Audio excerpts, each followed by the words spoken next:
ఒకరోజు ఈ కులాయిని తాకే అధికారము నాకు లేకపోవచ్చు, కానీ ఒకరోజు ఈ దేశము గర్వించే స్థాయికి ఎదుగుతాను.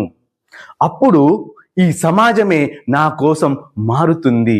ఆ బాలుడే ఆధునిక భారతదేశ శిల్పి భీమ్రావ్ రామ్జీ అంబేద్కర్. మిత్రులందరికీ శుభోదయం.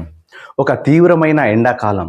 స్కూల్ నుంచి ఇంటికి వెళ్తున్న ఒక చిన్న బాలుడు విపరీతమైన దాహంతో అలమటిస్తున్నాడు. గొంతు ఎండిపోతుంది, కళ్ళు తిరుగుతున్నాయి. దారిలో ఒక పబ్లిక్ కుళాయి కనిపించింది. ప్రాణం లేచి వచ్చినట్టుగా ఆశగా అక్కడికి వెళ్ళాడు. అంతలోనే కొంతమంది వ్యక్తులు అతడిని ఆపారు. నువ్వు తక్కువ కులం వాడివి, ఈ కుళాయిని ముట్టుకుంటే అది అపవిత్రం అయిపోతుంది అని అవమానించి వెనక్కి పంపేశారు. ఆ బాలుడు ఏడుస్తూ ఇంటికి వెళ్ళాడు. కానీ ఆ కన్నీళ్ల వెనుక ఒక నిశ్శబ్దమైన గర్జన ఉంది. ఆ రోజే ఆ చిన్నారి మనసులో ఒక బలమైన శపథం పుట్టింది.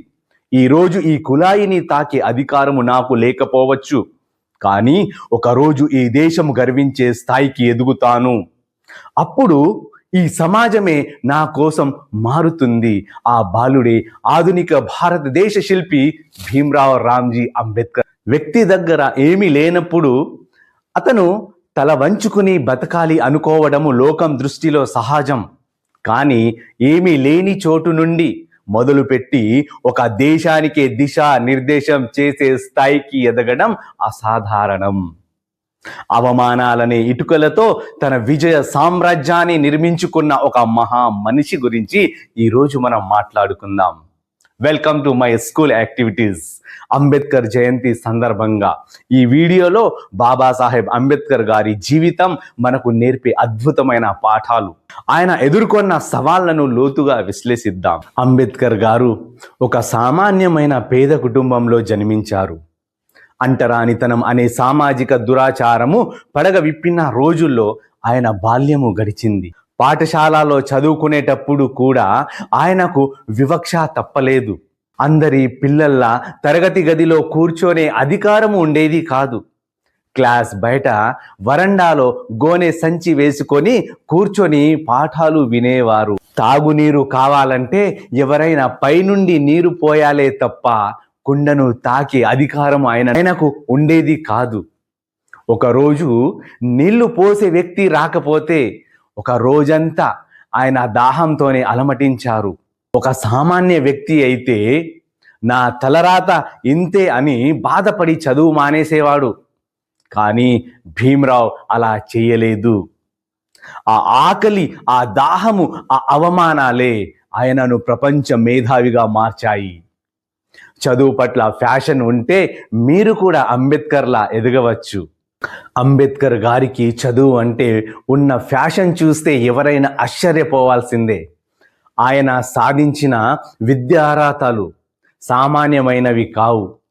డిగ్రీలు, BA, MA, PhD, DSc, LLD వంటి అత్యున్నత డిగ్రీలను Columbia University, London School of Economics వంటి ప్రపంచ ప్రఖ్యాత సంస్థల నుండి సంపాదించారు. ఆయనకు 64కి పైగా విషయాల్లో ప్రావీణ్యం ఉంది. అలాగే 9 భాషల్లో అనర్గళంగా మాట్లాడగలరు. ఆయన చదువు వెనుక ఒక క్రమశిక్షణ ఉండేది. న్యూయార్క్లో కానీ, లండన్లో కానీ లైబ్రరీ తెరిచినప్పటి నుంచి మూసే వరకు గంటల తరబడి కూర్చొని చదువుకునేవారు. లైబ్రేరియన్ వచ్చి వెళ్ళిపోండి అని చెప్పే వరకు ఆయనకు బాహ్య ప్రపంచం గుర్తుండేది కాదు. అందుకే ఆయన్ని సింబల్ ఆఫ్ నాలెడ్జ్ అని పిలుస్తారు. మై డియర్ మిత్రులారా, మనము కూడా మన జీవితాన్ని మార్చుకోవాలంటే రోజుకు కొంత సమయం చదువుకు కేటాయించాలి. జ్ఞానాన్ని సంపాదించాలి. మన లక్ష్యం పైన దృష్టి పెట్టాలి. మై డియర్ ఫ్రెండ్స్, చదువే మన జీవితాన్ని మార్చే ఒక అద్భుతమైన శక్తి. అవమానాలను ఆయుధంగా మార్చుకున్న అంబేద్కర్ గారు, ఆయన పోరాటము కేవలము డిగ్రీలతో ఆగిపోలేదు. సమాజంలో వివక్షపై ఆయన పోరాటం చేశారు. విదేశాల్లో చదువుకొని వచ్చి బరోడా సంస్థానంలో పనిచేస్తున్నప్పుడు కూడా ఆయనకు కింది స్థాయి ఉద్యోగులు ఫైళ్లను టేబుల్పై విసిరేవారు తప్ప చేతికి ఇచ్చేవారు కాదు. కానీ అంబేద్కర్ గారు గొప్పతనం ఏంటంటే ఆయన పగను పెంచుకోలేదు, ప్రతిభను పెంచుకున్నాడు. ఆయనను తక్కువ చేసి మాట్లాడిన వారే అభినందించేలా తనను తాను తీర్చిదిద్దుకున్నారు. మై డియర్ ఫ్రెండ్స్, మిత్రులారా, బిఆర్ అంబేద్కర్ గారి జీవితం నుండి మనం నేర్చుకోవాల్సిన గొప్ప పాఠం ఇదే. మనల్ని ఎవరైనా అవమానపరిస్తే పగతో స్పందించడం సులభం, కానీ ప్రతిభతో సమాధానం ఇవ్వడం గొప్పది. ఫైళ్లను చేతికి ఇవ్వని సమాజం ఒకరోజు ఆయన సంతకం కోసం ఎదురు చూసింది. అదే నిజమైన విజయం అంటే. కాబట్టి మిత్రులారా, మనము కూడా ఒక నిర్ణయం తీసుకుందాం. మనపై ఎవరైనా తక్కువగా మాట్లాడితే వారిని మాటలతో కాదు, మన ప్రతిభతో సమాధానాన్ని ఇద్దాం. గుర్తుంచుకోండి మిత్రమా, మీ గొప్ప సమాధానమే మీ విజయం అవుతుంది.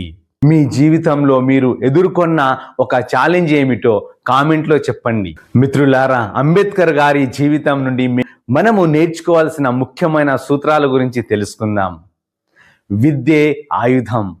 జ్ఞానం అనేది పులిపాలు వంటిది. అది తాగిన వాడు గర్జించకుండా ఉండలేడు. మీ దగ్గర డబ్బు లేకపోయినా పర్లేదు, కానీ జ్ఞానం ఉంటే ప్రపంచాన్ని జయించవచ్చు. ప్రశ్నించే తత్వం, తప్పు ఎక్కడ జరిగినా ఎదురించడము, మన హక్కుల కోసము పోరాడడం ఆయన నేర్పిన పాఠము. క్రమశిక్షణ మరియు పట్టుదల. పరిస్థితులు బాగోలేవని సాకులు చెప్పకండి. వేల పుస్తకాలు చదివి నిరంతరము శ్రమించిన అంబేద్కర్ గారిని చూసి నేర్చుకోండి. బోధించు, సమీకరించు, పోరాడు, జ్ఞానం సంపాదించండి. అందరినీ ఏకం చేయండి, అన్యాయంపై పోరాడండి. స్త్రీ సమానత్వం. ఒక సమాజము ఎంత ప్రగతి సాధించింది అనేది ఆ సమాజములోని మహిళలు ఎంత అభివృద్ధి చెందారు అనే దానిపై ఆధారపడి ఉంటుంది. మానవత్వమే మతం అన్నారు. మతం మనిషి కోసం ఉండాలి, కానీ మనిషి మతం కోసం కాదు.